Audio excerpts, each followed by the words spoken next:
What's up guys, Chris back from CCJ's Sand Elites and bringing you guys a kind of a new idea with their deck profiles. I want to add a little intro before I do any of them, just to give the deck a little more personality and I can talk about it a little bit more. So today we're going to be going over a Agents of Destruction deck from the Anniversary box that just released, by the time you're watching this, probably maybe a day or two ago. And this deck is very interesting. It can play basically all 4 colors, technically all 5 colors. Has a lot of mid-range control stuff that it can do. It's really fun as well. I think that's the biggest thing, is this is one of the most fun decks I've ever played. But I do think this variation of it can be really competitive, depending on the environment. Obviously, if you're playing against some really heavy cooler stuff, nothing really in this deck is safe, unfortunately. So a lot of that stuff will die. But I do think this variation can get around some of that depending on how your hand goes. So make sure you guys like and subscribe. Let us know what you guys think of this deck idea, as well as these new intro videos. Make sure you guys also hit the bell for all the notifications so you guys know whenever we are putting out new deck profiles.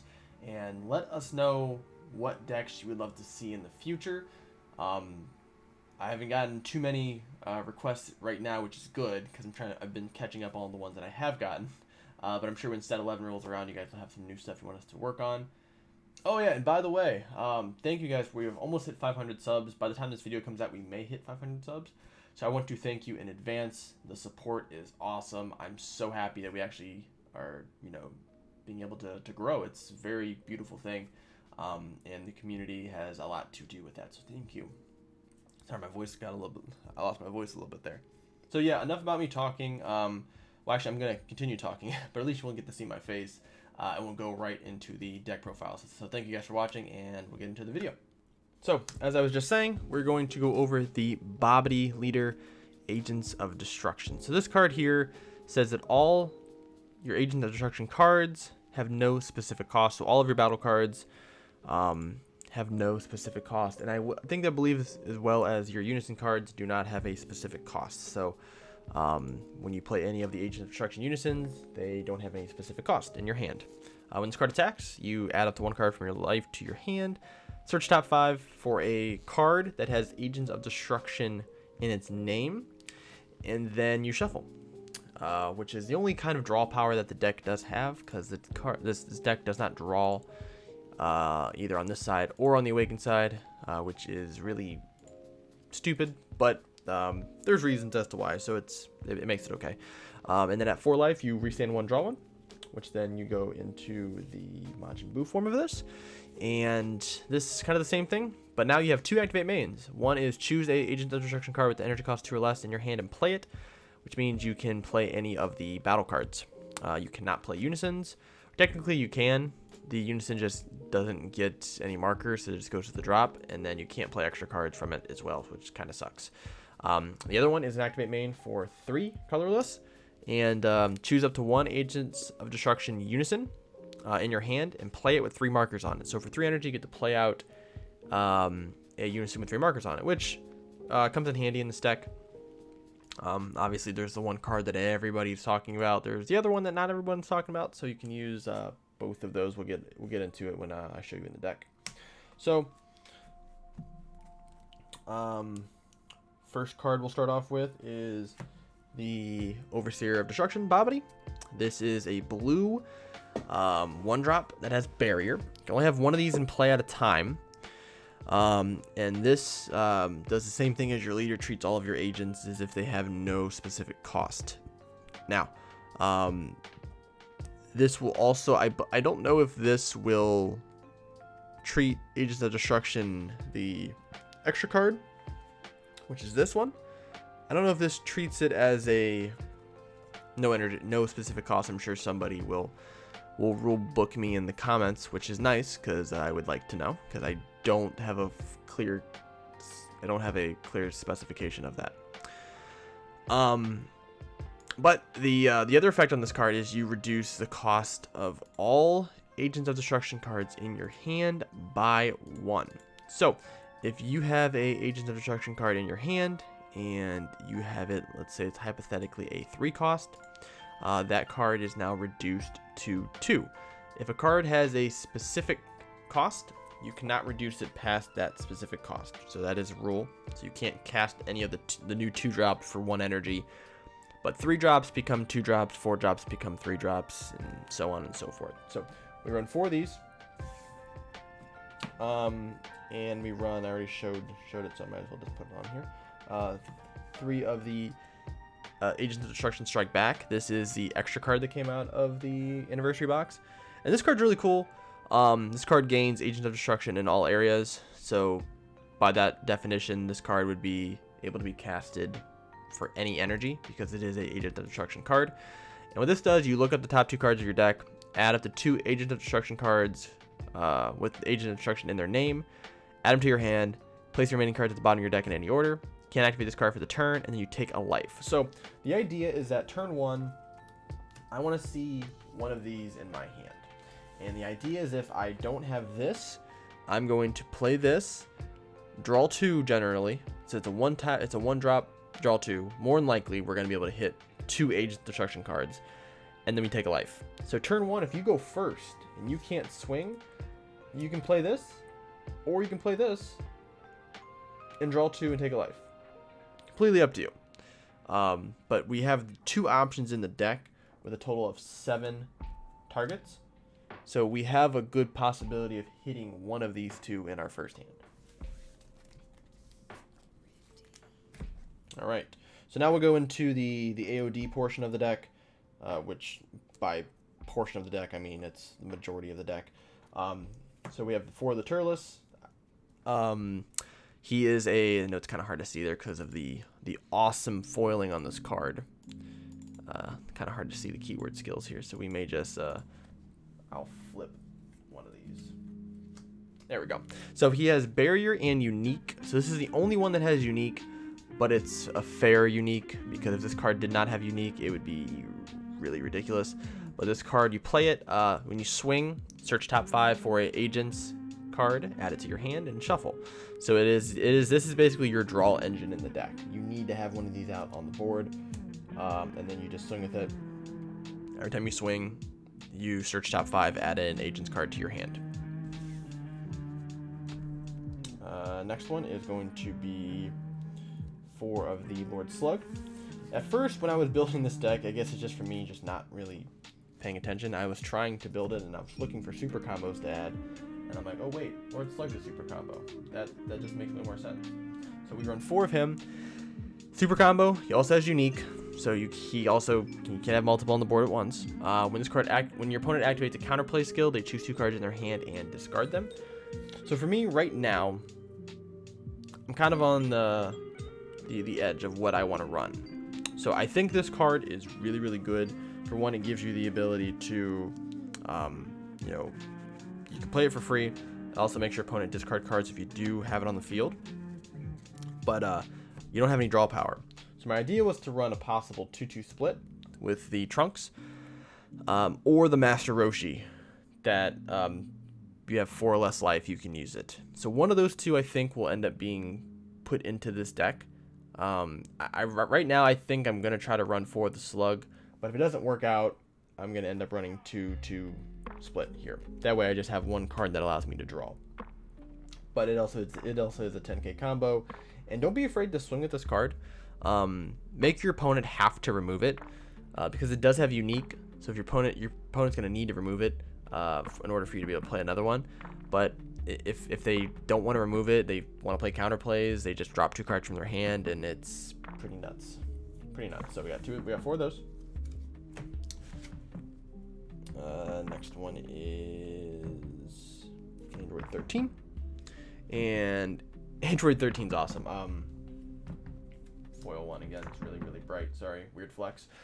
So this Android 13, it's a counterplay. If your leader has Agent Destruction in its card name, if this card the card being played is a 3 or less, it's placed in its owner's drop instead, and then your opponent chooses 1 card in their hand and discards it. So this is your 2-drop counterplay. When you play this, you get to shuffle 2 Evil Wizards or 2 Agent of Destruction cards in your drop, switch them, add them into your deck. So any of the Agent of Destruction cards in your deck, this is cards, so you can also add the extra card back as well. you can also add the 1-drop Bobbidi back as well. So you're able to add back all of that stuff.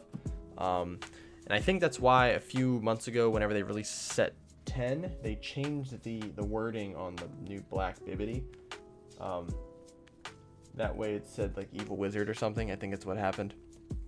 But it's another synergy that's just kind of randomly in the deck. But so this is your 2-drop negate. We run 4 of those. Or not 2-drop negate, sorry, 2-drop counterplay. For the Broly. This is one of the reasons why we run the Overseer Bobbidi, because this card becomes a 2-drop, which then means we can play it out for our hand for free because it is a 2 or less. This card has 2 different effects. So one, you can pitch it from your hand to grab any Agent of Destruction card in your drop, add it to your hand. So any card, extra card, battle card, you can just add it back to your hand.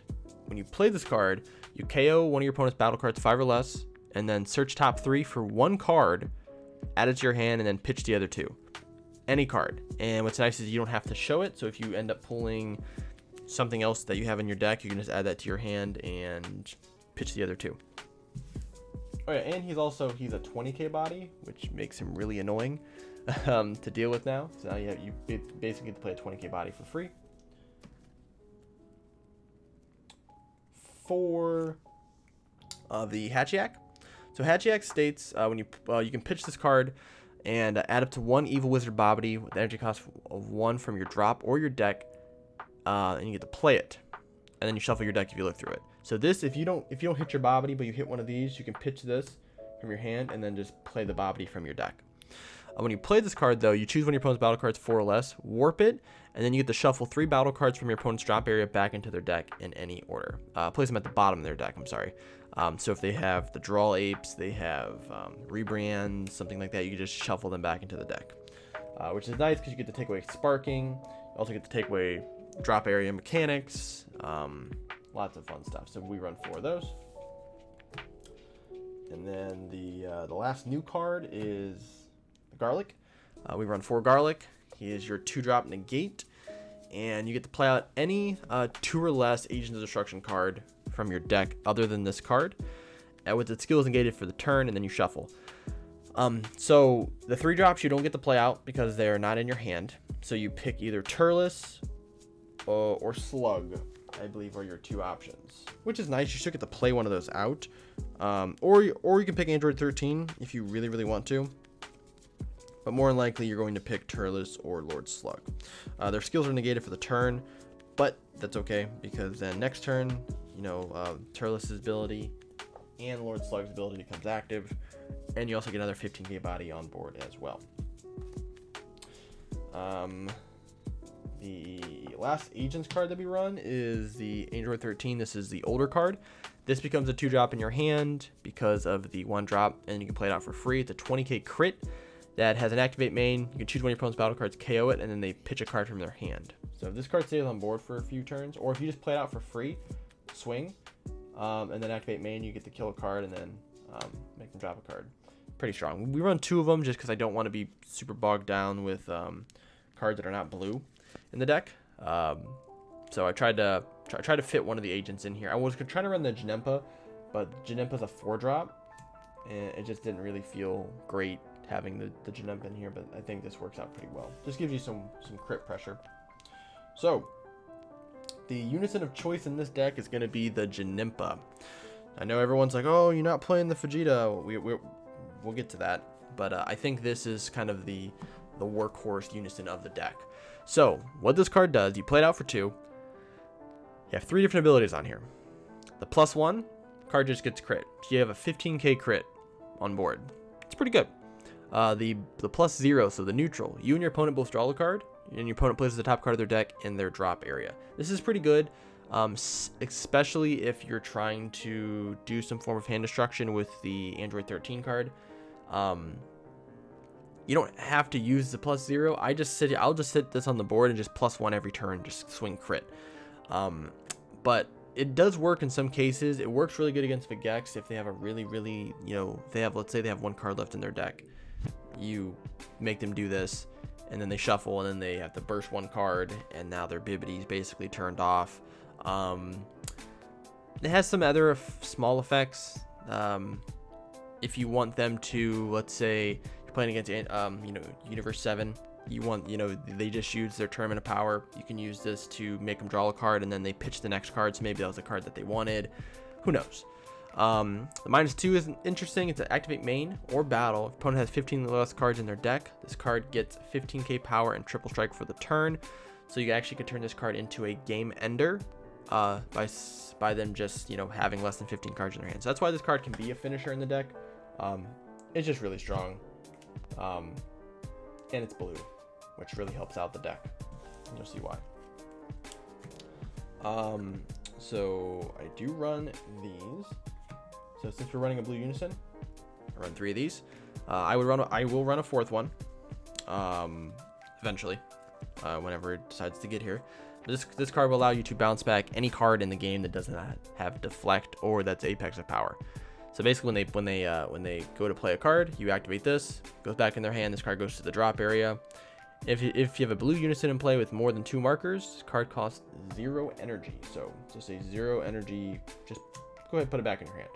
And that's why we run the blue unison, because it allows us to play this card out. So technically 4 of those. We will have a 4th one. We have an empty spot for it. 4 Isekais.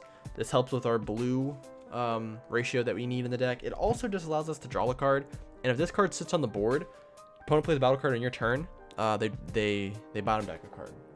Card also has some weird, funny synergy with the Lord Slug Agent Destruction card, because if they activate a counterplay, let's say they play a counterplay battle card, like a Frieza or a Yamcha or whatever, they have to drop 2 cards because of Slug, and then they bottom deck a card because of this. Pretty nice. Now, obviously, this is on your turn. And this is just whenever they play a counterplay, or whenever they activate a counterplay skill. So if they just activate like I don't know, some sort of counterplay skill, like Beerus Ball, they'll drop 2 cards. But let's say they play the Frieza counterplay. They're activating the counterplay skill, so then they drop 2 from this, and they bottom deck 1 for this.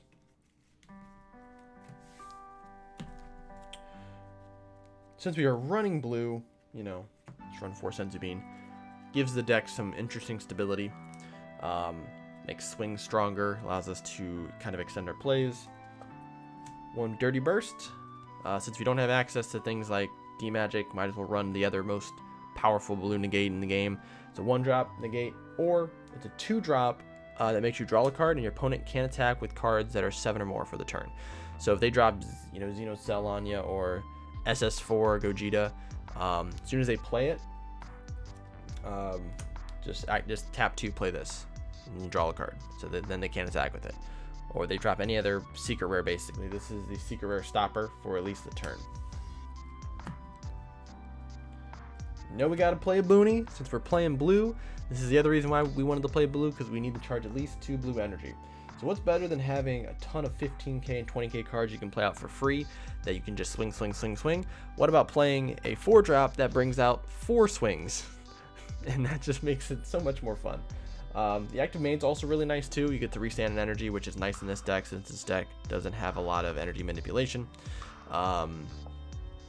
And you bring out 3 15k battle cards, and this is a 20k battle card that can't be KO'd if you have a token on board.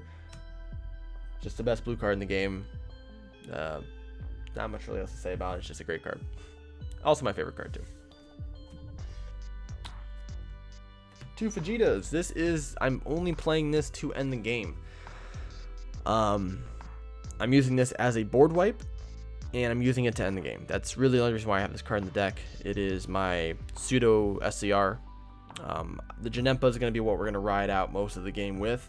If I have a chance to end the game, I will throw this card. I will activate its the leader ability, play it out for 3, pitch a card, wipe my opponent's board, +1, give it, make it a 25k double strike crit, and then swing for game. But I'm not really playing this card other than to wipe the board. My unison of choice is going to be the Janempa, but this does have its play in the deck. And then for an actual SCR, we run Black Smoke. I don't have access to Agents of Destruction Boo, and SS4 doesn't work because all of your energy is going to be different generally in this deck, so that doesn't work. So this is the only secret rare that sort of made sense outside of buying that Boo, and I'm not buying that Boo. We have teammates who have it. Maybe I'll borrow it in a tournament or something like that, but this one works still really well. Just being good old reliable, being able to do everything. Warp your opponent's board, warp their hand, warp their deck, whatever you really want to do. So that is my Agents of Destruction deck. Hope you guys liked it. Make sure you guys leave a comment telling me whether it is good or bad. Leave some tips too. We always look at those to help out ourselves or other people. And you guys have a good rest of your day.